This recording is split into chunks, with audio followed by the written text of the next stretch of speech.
Welcome to KLEAN Radio, helping to navigate the journey of recovery by removing the stigma and offering a choice for a new life. With your host, Pat O'Brien. Radio and television personality, we know him from the World Series, a Super Bowl, NBA Finals, Final Four, U.S. Open. A legend. And distinguished clinical expert, Andrew Spanswick. Andrew Spanswick is with me, and there's a reason, because he knows everything and I don't.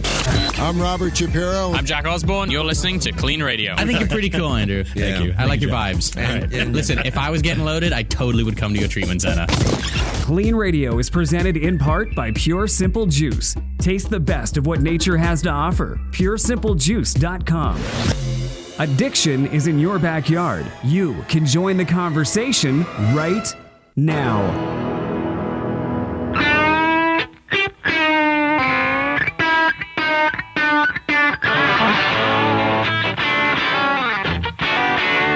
That's what I'm talking about. Yeah. I'll sleep all day, out all night. I know where you're going. Well, I know where I was going. Rehab. 4 of them from doing that. Joe Walsh is our guest tonight. Hi, Joe. How are you? I'm good. I'm glad to be here. I'm glad you're here. Andrew Spanswick, of course, is here as well. Hello, Andrew. Hey, Pat. Hey, Joe. How's it going? We've been playing your songs all week, not to each other. We're not, but they're all in our heads now. They definitely are. I think I've watched more YouTube videos in the last week getting ready for tonight. It's great to see that stuff. I hope that doesn't affect your health. Some of those outfits you wore might have. Yeah. But I loved them, actually. Here we are on KLEAN Radio on a Sunday night, again, and we're live all over the country.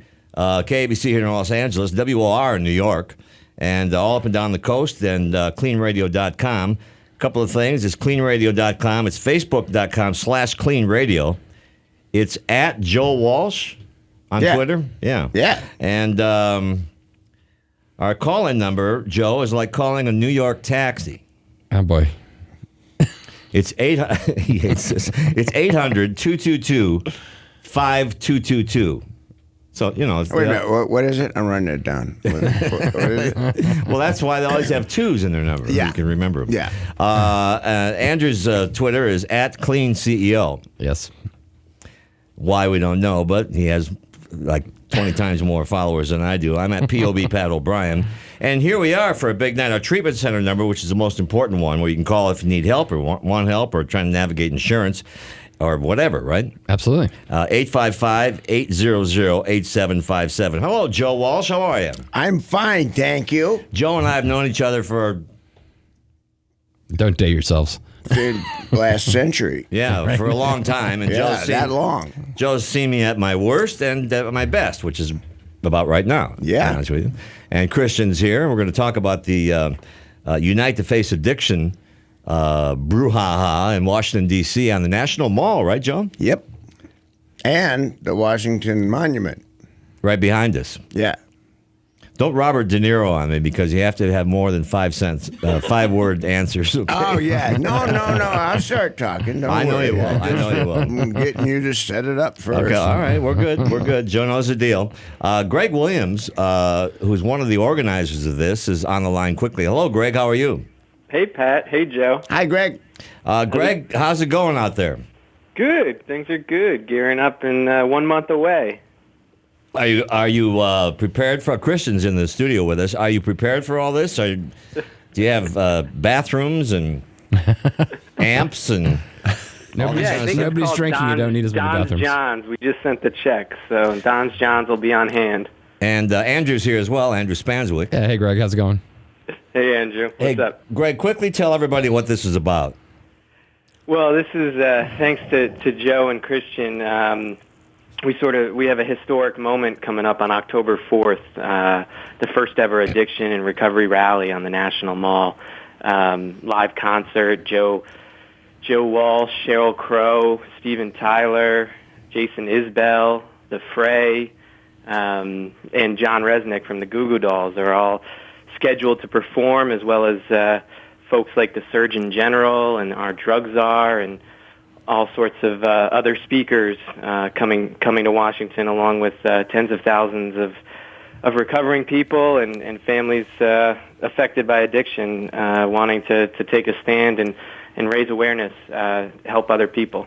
And this is what I love about Joe W. here is that he gets involved in these things, and you're the one of the people that's gonna. It's not gonna be me, I'll tell you that. Attract the crowd, right? Yeah, and that's good. Well, I hope so. Yeah, I mean, and it's important in this political year, Andrew, because some of the candidates are already starting to say we need more health insurance care, we need more federal funds for NIH and all that. Yeah, I definitely think that, the time has come where it's become a major political issue, and we're seeing the effects in every state in this country. And finally, I think people, between the effects of mentally ill with guns and substance abuse mixed in, and then the failed war on drugs, and it's really time to take a step back and re-examine how we deal with all these issues and support those with problems with addiction and mental health. So I'm really excited about the whole thing. I'll be there, and I'll be on stage, I think. I'm not sure. It's up to Greg. But we'll figure that out. Hey, Greg, your time's up. I love you, man. All right. Well, we'll see you on stage October 4th, Pat. Thank you. We'll see you. There he is, Greg Williams. You put this massive thing together. And, I would love to see first of all of our listeners come. But they're going to stream it now, I guess, on Yahoo, right, Christian? We're working on it. Okay, there's Christian in the back there. And why Funk 49? Let's start with that with you.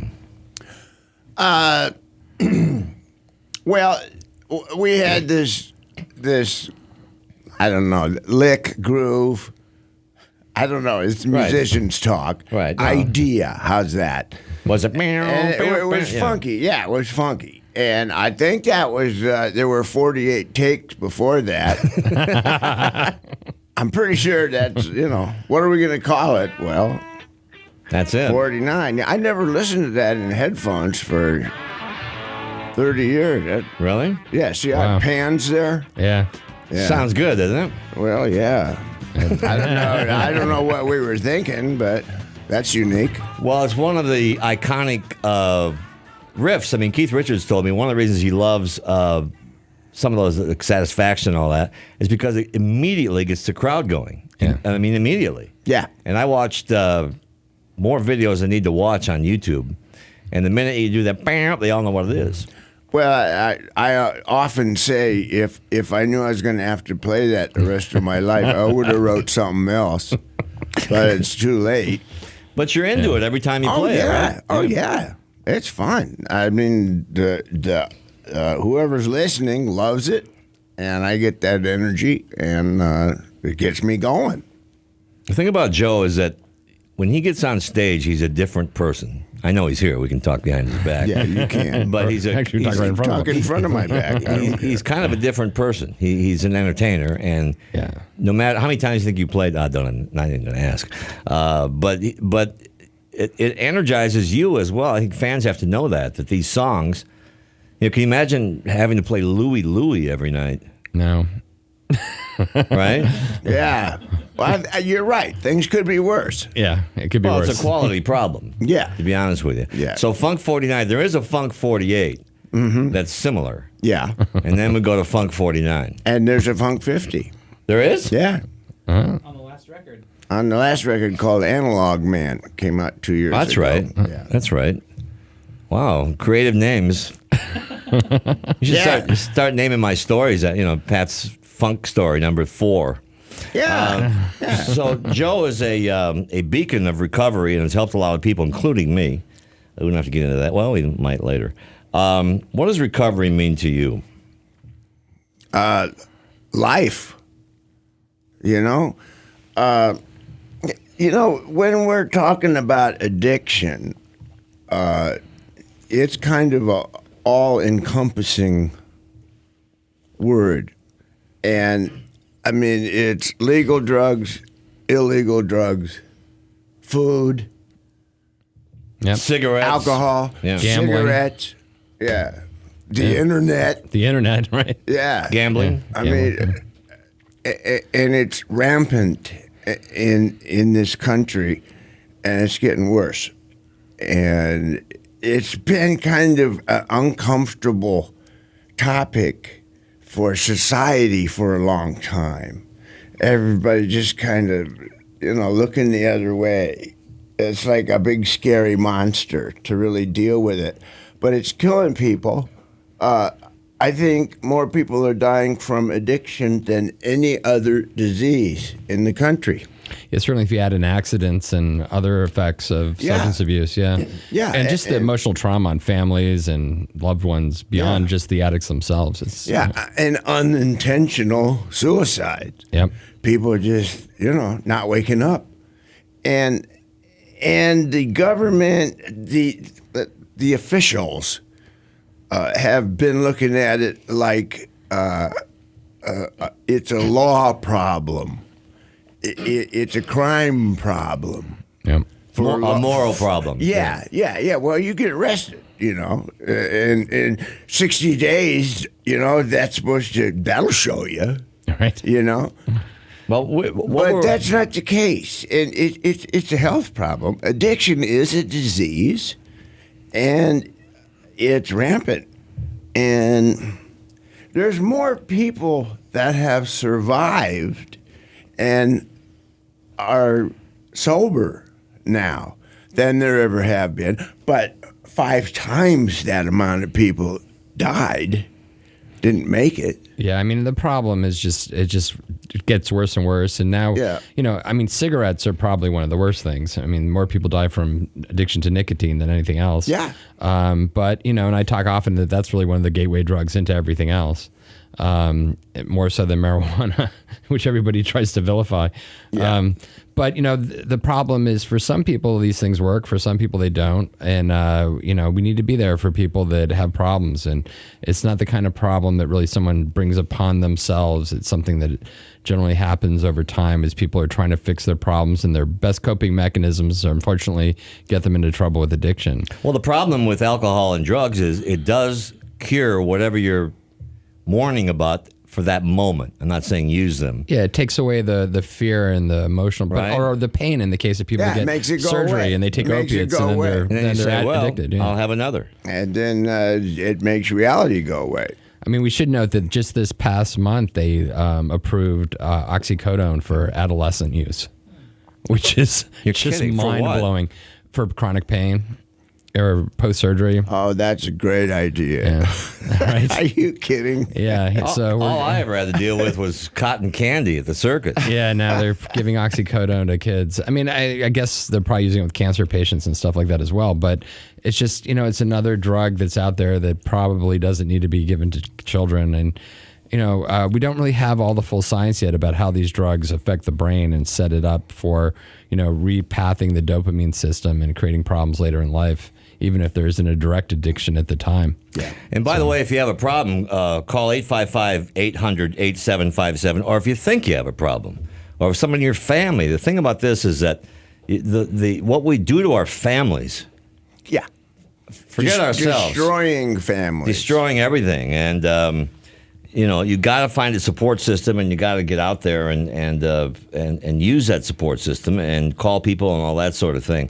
Have you found that that more musicians and artists? Well, you said it's like cool to be sober now. And you and I know 100,000 people. Well, we don't know, but it's cool to be sober. And a lot of guys, I think, did you have this problem? Thought they could never go back on stage sober. And I did. Yeah. I never thought I'd be funny. I never thought I could write music anymore. I didn't think I could play in front of people. I thought sobriety was like your life's over and you wear a tie and you go to work at 9 and come home at 5, I mean, you were really known as sort of like the working man's alcoholic. I mean, people loved that image of you drinking on stage, and it was a big part of your early career. Well, yeah, it was. It was. And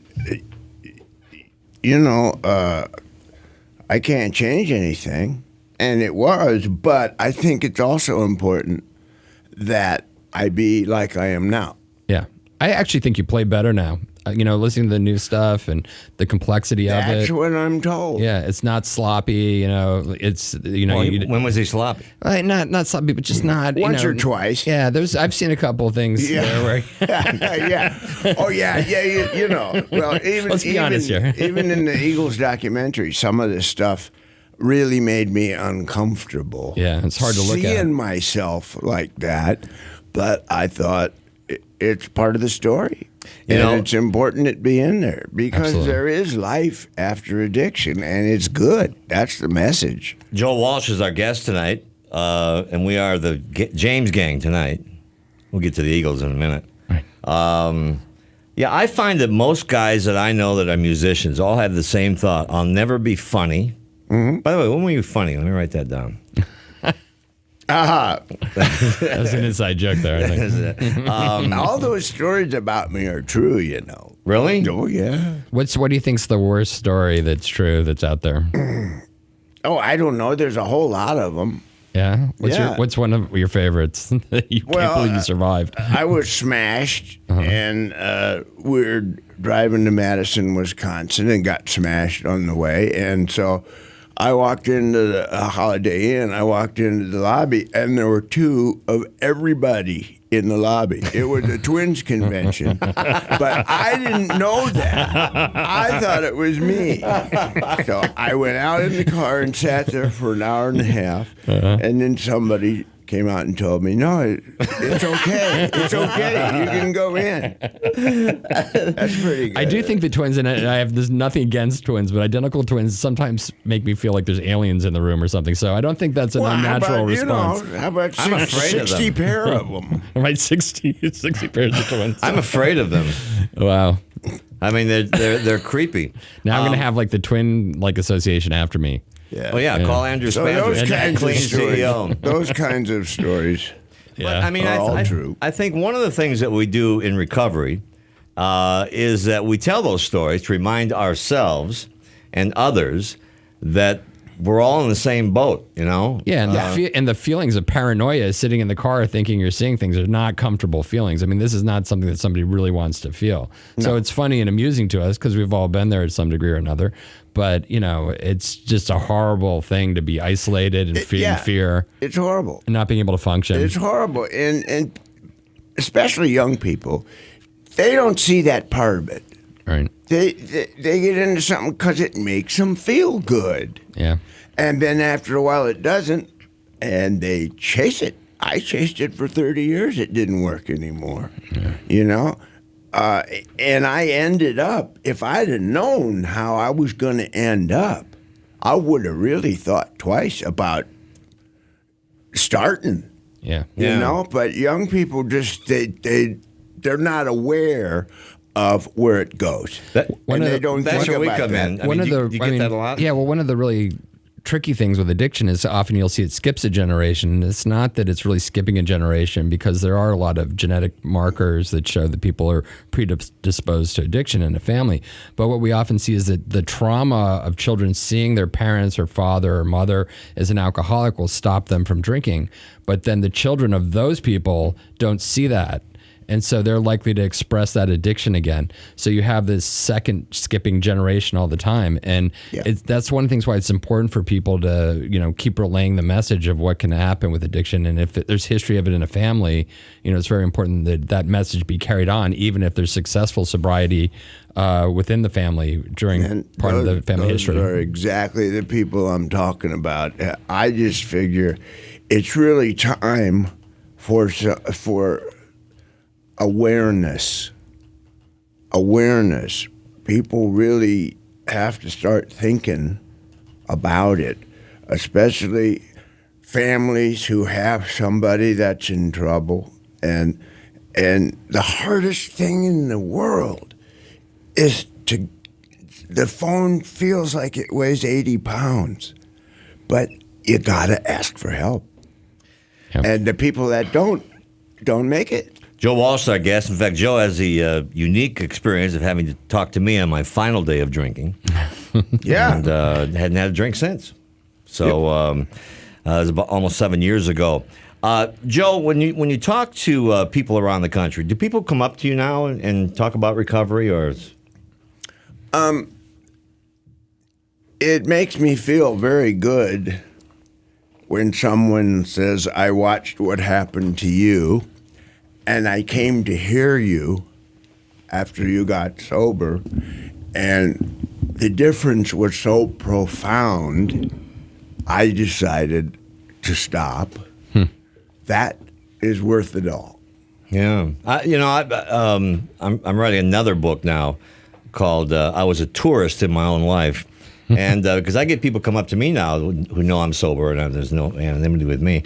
And they say, do you remember the time? 9 times out of 10, I don't. I said, Right. Really? I did that? Yeah. So I'm making amends to everybody now. Yeah, it's a tough thing. I mean, there's a lot of short-term memory loss and a lot of long-term memory loss with addiction. And people that are blacking out, and people think when they blacking out, a lot of people have a misconception about what that is. People think that people are actually asleep or whatever, but the reality is they just don't remember what they did. So they're still alive and awake and functioning, and they do all these crazy things, but they have no memory of it.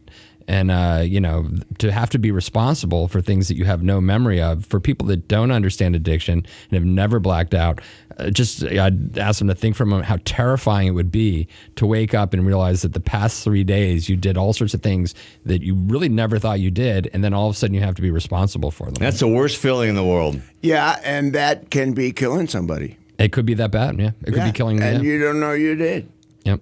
I mean, I didn't want to embarrass my friends, my son, and that's what, and I got to the point where I was almost dead, because I just said, I thought I was too big to fail, to be honest with you. That was it. And that's what happens to a lot of people.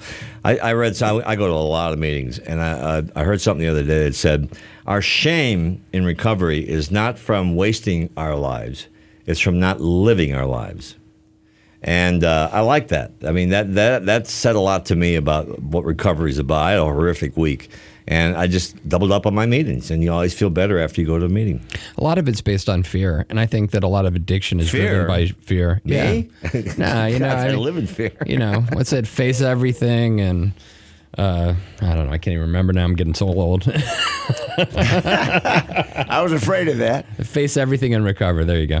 So, I think that, fear is definitely something that keeps driving the cycle of addiction. This idea that, that things are just too tough. Like the old saying, when the first thing you talk to with somebody is like, where's your, this recoverating, and they get with you to talk to you, go, where's your mail?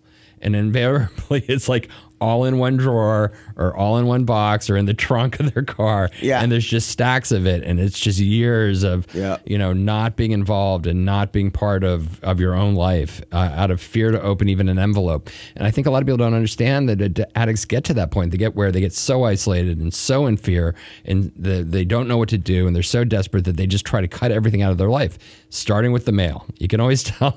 Mail and empty pizza boxes. Empty bottles. Yeah.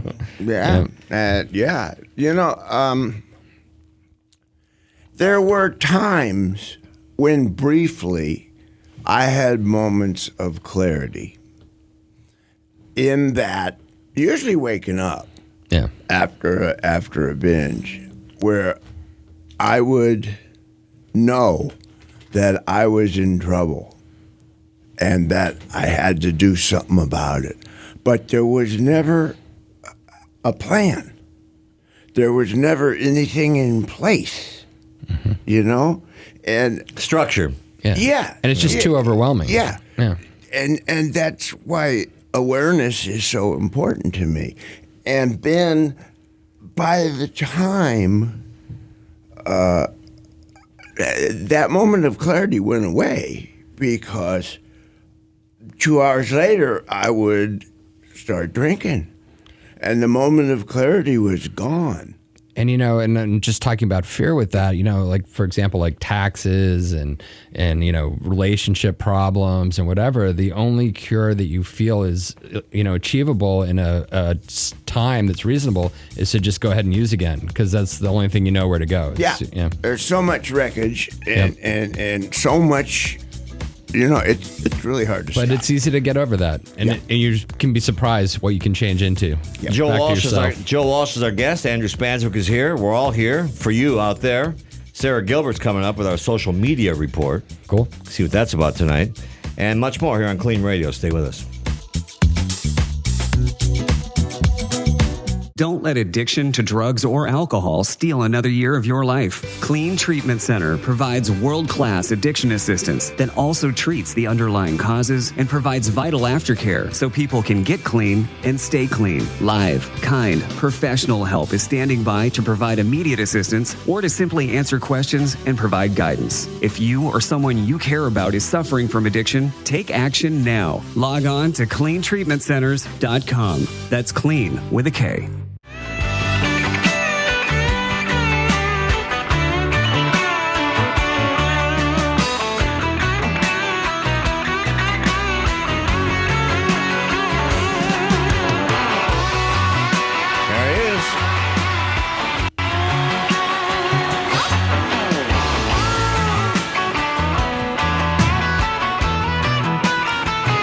Check out anytime you'd like, but you can never leave.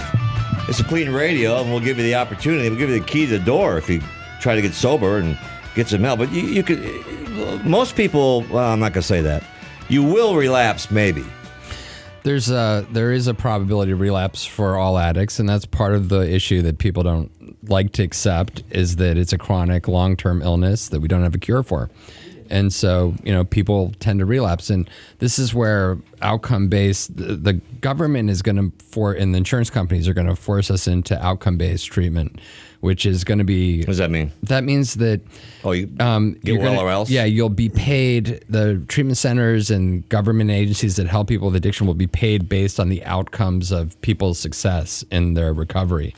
And that's a dangerous thing because people are going to relapse. And, most people that have gotten sober and have long-term sobriety had several periods where they got sober and then relapsed. And even after 20 years, sometimes people will relapse, and something can happen at any time. And the idea that Robin Williams. Yeah, Robin Williams is a great example. But the idea that funding could be cut based on whether or not people are successful the first time or whatever is a scary proposition. And don't be scared of a relapse, because not everybody does. But I think Andrew and I believe that, certainly Andrew does, that everybody should know all the facts. I never got all the facts. Yeah. I was told, because I never got fired. Didn't lose all that much, but dignity and a bunch of that stuff. But 6 years without a paycheck. But other than that, I worried too much about what people thought of me. Well, I think that's the problem being a not to celebrity. bring up fear so much, but a lot of traditional treatment programs or treatment groups will tell you that you have to fear relapse, and that if you relapse, you're going to lose everything that you've gained, and that's true in a sense that when you relapse, it's a very dangerous period. Most people overdose when they relapse because they've gotten all the drugs out of their system and their tolerance has gone down, and people use now more than one drug normally. So 50+% of overdoses are from using more than one substance at the same time. But more importantly, we know now that when people relapse, it's now not a question of are they wrong or right? The question of how quickly can we get people back into treatment? Right. And if people know in their head that, I screwed up, but you know what? It's not the end of the world. I know how to do this still. And they can use those same skills that got them sober the first time to get out of that relapse as quickly as possible and contain the damage. And that's really what we need to do. We need to have a aware population, and the people around people that are addicts need to know that if they see them slipping, and people normally show signs that they're going to relapse before they relapse.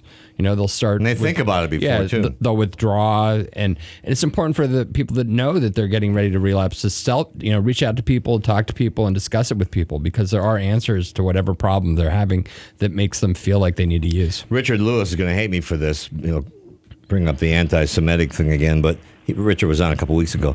And that's why that's what I love about our Jewish friends, is that they talk about the Holocaust, and they always say, because then it won't happen again. You have to bring that to the forefront. It's awareness. History will repeat itself, right? Right. Joe Walsh is our guest, and now Sarah Gilbert's on. Hello, Sarah. How are you? I'm doing well. How are you all? Say hello to Joe.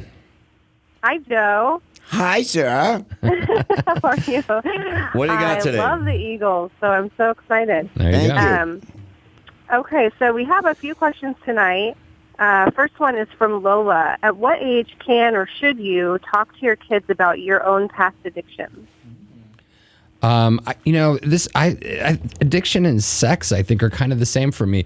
I think that this is something that should always be in the conversation. I don't think there's just out of nowhere too. I just think that being honest and talking about things right from the beginning is the best way to go. The idea that there's like an age appropriate time when kids are going to learn about the world, they're going to learn about it and know about it anyway at school. And the more we know about child psychology and what's been developing, we now know that infants pick up things in the womb and take them on through their whole life. So the more honest people are and the more they talk about stuff and they don't hide behind a stigma or fear that their child is going to pick up something that like they have to become an addict or they're going to be an addict. That's for me, that's the most important thing. What do you think, Joe? If a child comes to you with questions, in the past, you wouldn't discuss that with someone that age.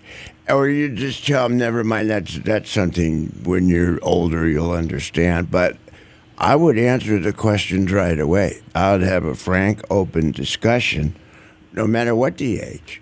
Yeah, there was actually in the New Yorker this week, there was a cartoon, and the son comes to the father and he's sitting in this chair, and the father holds him out some money, goes, "Son, this is money. Now you're going to worry about it for the rest of your life." Yeah. Or the father says to the son, "Son, I need to talk to you about drugs." And the son says, "What do you want to know?" Yeah.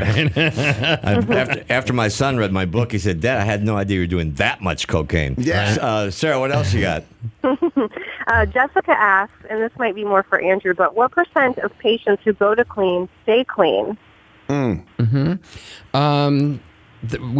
don't have an exact number because I can't follow everyone. Some people drop out of our alumni groups and, go on with their lives. And some people sort of age out of being heavily involved with our alumni groups. We do get a fair amount of people that come back. I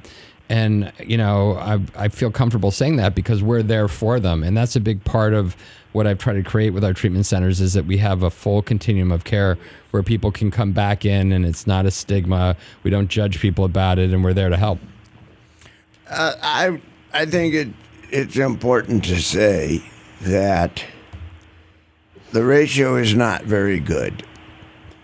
And like I said, there's more people who are sober now and who have recovered from addiction than I think there ever was in history.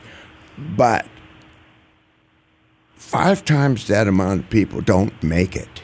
Yeah, I mean, I think we have probably about 20% come back. So there's probably more than that actually relapse. Yeah.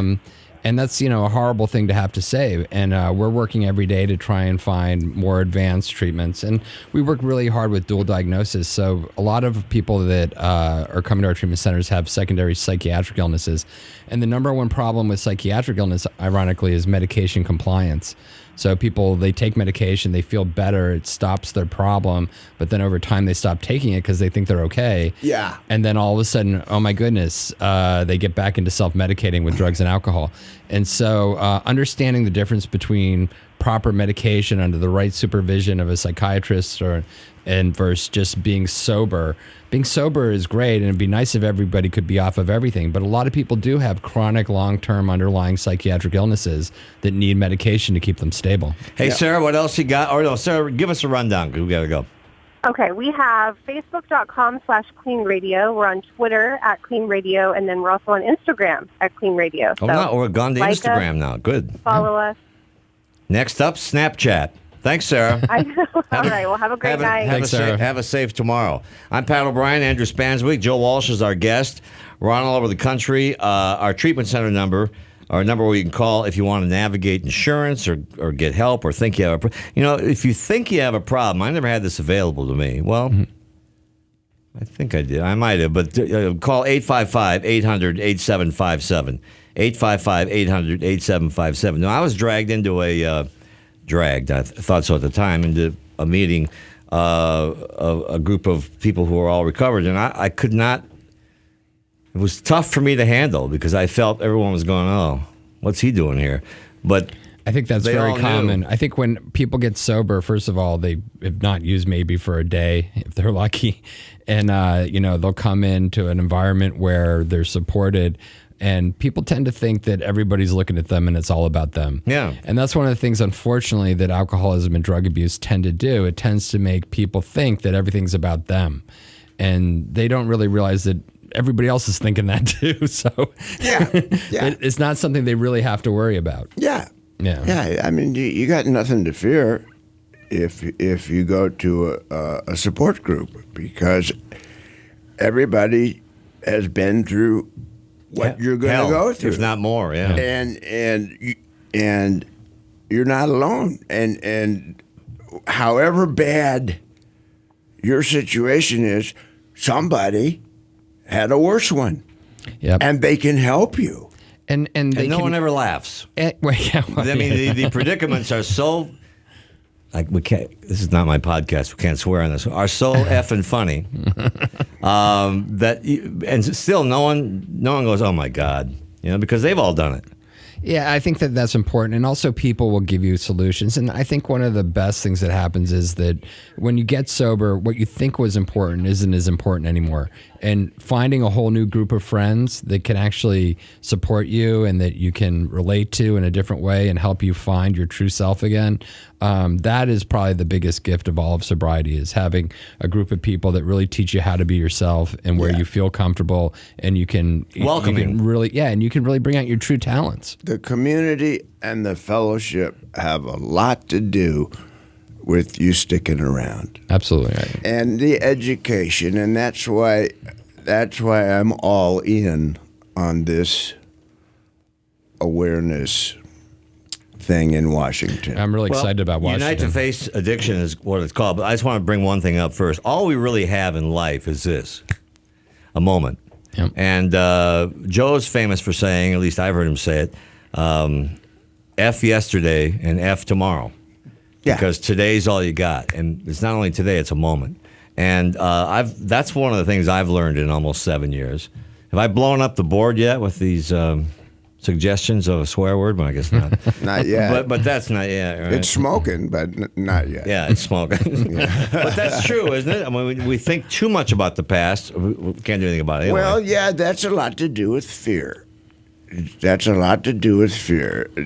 You can do something that you're uncomfortable with that's going to happen the day after tomorrow.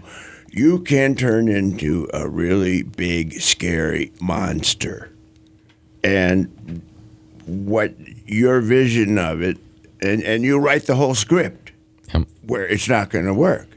And that's all fear-based.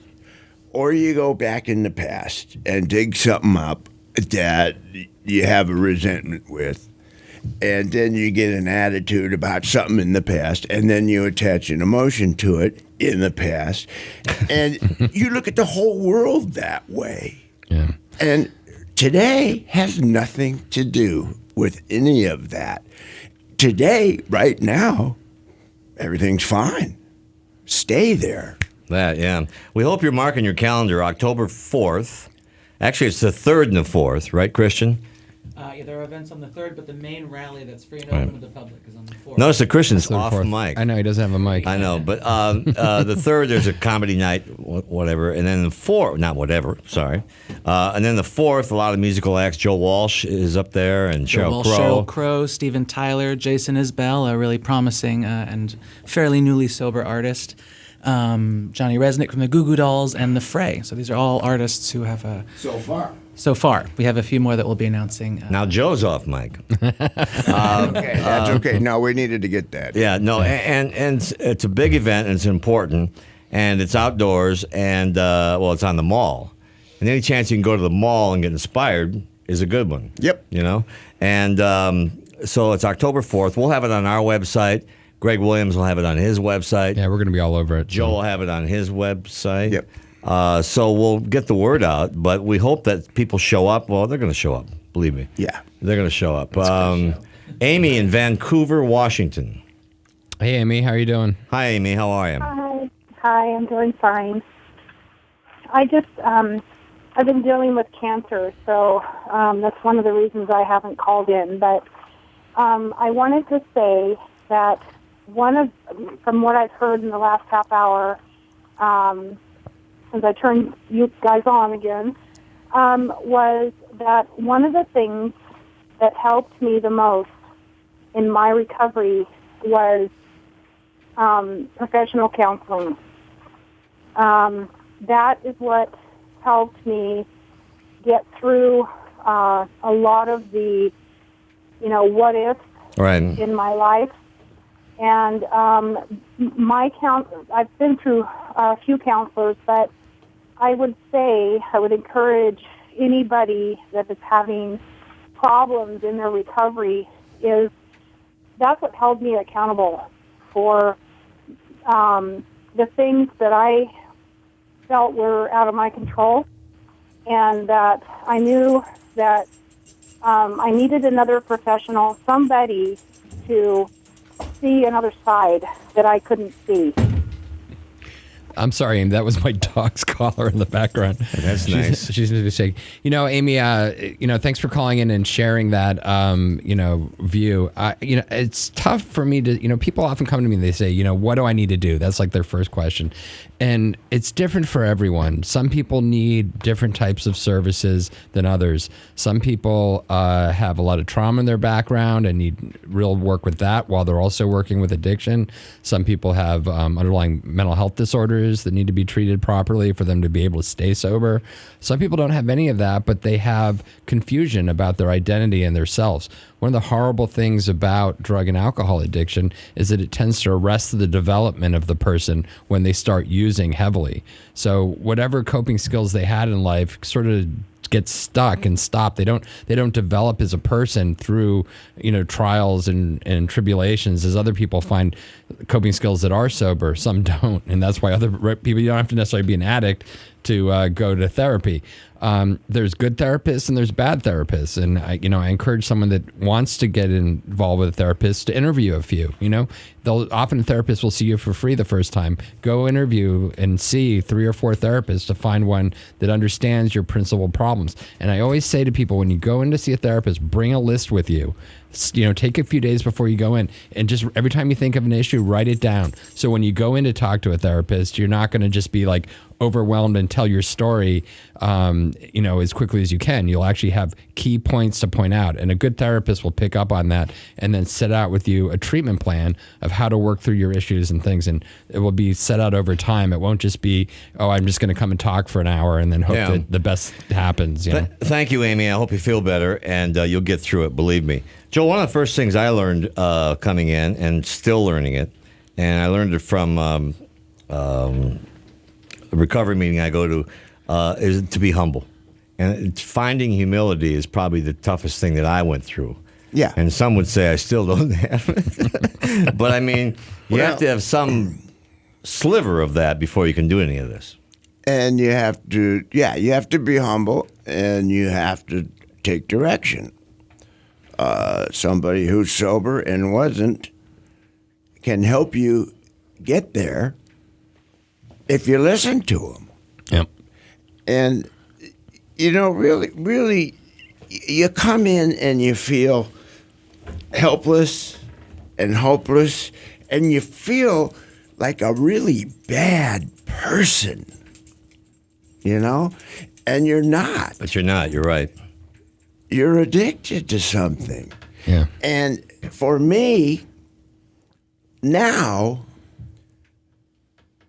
an education of my disease, knowing about it, has made all the difference. And I stand a really good chance of staying sober because I understand I have a progressive disease that can be put in remission and kept there, and it won't get worse, and you can have a really good life.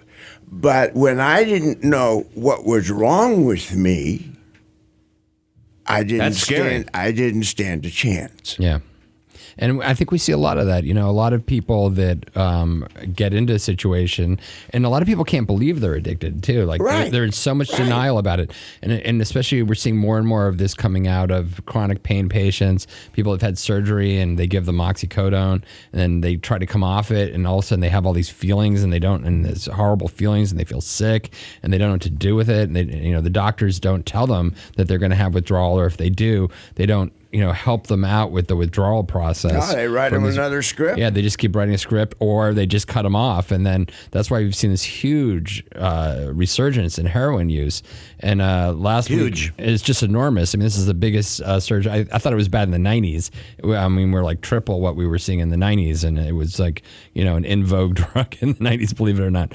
But with tar heroin that came up from Mexico, now we're just getting flooded from heroin from the Middle East, and it's just killing us. I mean, it's unbelievable. The amount of overdoses are going through the roof, and people. Why is that so cheap? Yeah, well, we know now that there was an article we had talked about last week. Heroin is cheaper than a pack of cigarettes. It's focus status from bad people too. And people are desperate. People were addicted to oxycodone, which they were getting legally, and then there's been awareness about that and other opiates, and it's there's been monitoring of prescriptions from doctors, and all the pill mills in Florida went away. So, the drugs are getting harder and harder to get, and heroin is a cheap and easy way to get a fix for opiates. Unfortunately, it comes with a huge cost, and the cost is a lot of overdoses and a lot of real damage. At least with prescription pills, there's some sort of quality and dosage, but with heroin, you've got all sorts of crap. You have no idea what it is. You have it could be anything, and I'm sure it is anything. You got to put food in here too, because that's a horrible addiction. Food addiction is definitely a problem, and it's something that you still have to do. You have to eat, and you can get help for that too, by the way. Yeah, and I have to say, even with pain pills, there's some people that have to take pain pills for the rest of their life. They have horrible pain problems, but still monitoring, using them appropriately, that's something that's very, very difficult, and it takes real professionals to work with you that understand the dangers of how that can progress into addiction, and that keep monitoring you to make sure that you're not destroying your life. Yeah. Joe Walsh is our guest. Andrew Spanswick is here. Stoli just walked in. Hey, Zoli. All right, Zoli. I keep calling you Stoli. There's a reason why. Yeah, it's vodka, right? I can't remember what. And I've known him for 15, 16 years. Unite to Face Addiction is coming up October 4th. We'll get into that a little more. What band are you going to have there? Do you know yet? Oh, I'm putting it together now. It's a bunch of people. I went and dug through my catalog. Right. And picked out some stuff that I've never played live. Nice. Huh. And I'm dusting those off. So it's a new direction for me too. I got to learn all these songs I wrote. Whoa, that's scary. Yeah. But I got a great group of people, people that I've played with in the past, but they haven't necessarily played with each other. And it's going to be really good. Of course it will be. Yeah. Joe Walsh there. Andrew Spanswick is here. And Zoli walked in. There's troubles at home, Zoli, back in Budapest. In Hungary, yeah. In Hungary. We just got back from there, and Zoli toured me through the train station where all the immigrants were. I was like, wow, I missed that by a week. So, the other thing that Joe taught me, by the way, I listened to Joe, and when you brought up script, is that a lot of us tend to write our script every day. And I'm not even paraphrasing Joe anymore. You get up and you write your script. Well, it's morning. It's going to happen. And then the mistake we make is that we try to write the ending. And that never works out. Yeah, there are actually some forms of therapy. There's something called, it was actually French psychoanalytic narrative therapy, where they tried to actually make people sort of project into the future what they wanted their lives to be like and write the new narrative of their life. And I think there are appropriate things to set, like goals and positive things and things you want to achieve and ways you want to achieve them, like going to school is a good way to think forward. I think you still have to have broad-based things that you're going to set up for your life to achieve goals, but you can't think of like the little things. Like you can't control what's going to happen in any one day. And, you can have 3 bad days and you're not going to die, and a lot of people that get into a situation with drugs and alcohol, they have this like all or nothing thinking where either if you take the wrong drug, you could die right there.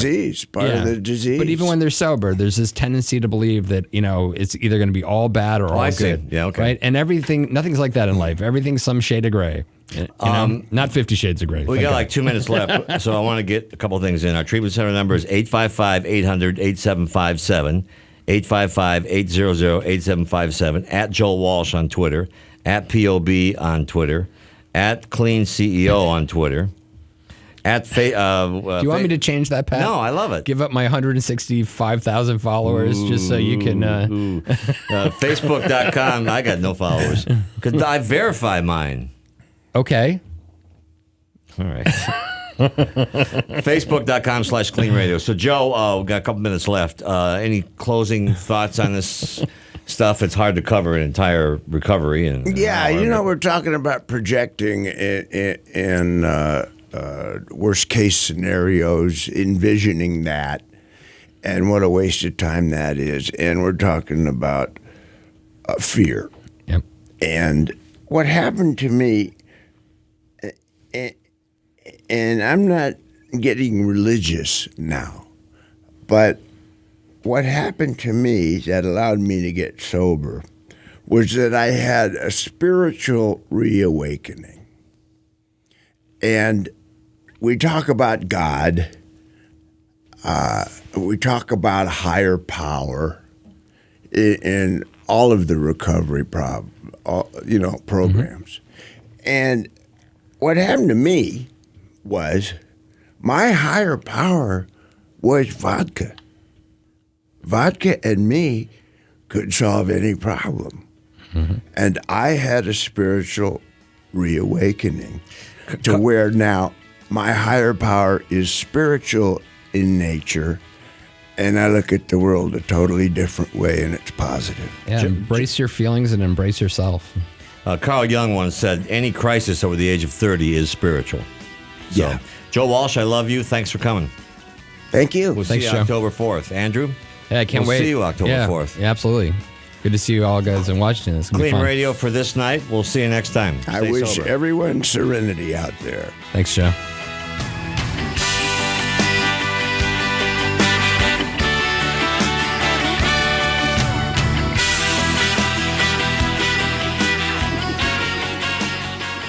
Don't let addiction to drugs or alcohol steal another year of your life. KLEAN Treatment Center provides world-class addiction assistance that also treats the underlying causes and provides vital aftercare so people can get clean and stay clean. Live, kind, professional help is standing by to provide immediate assistance or to simply answer questions and provide guidance. If you or someone you care about is suffering from addiction, take action now. Log on to cleantreatmentcenters.com. That's clean with a K.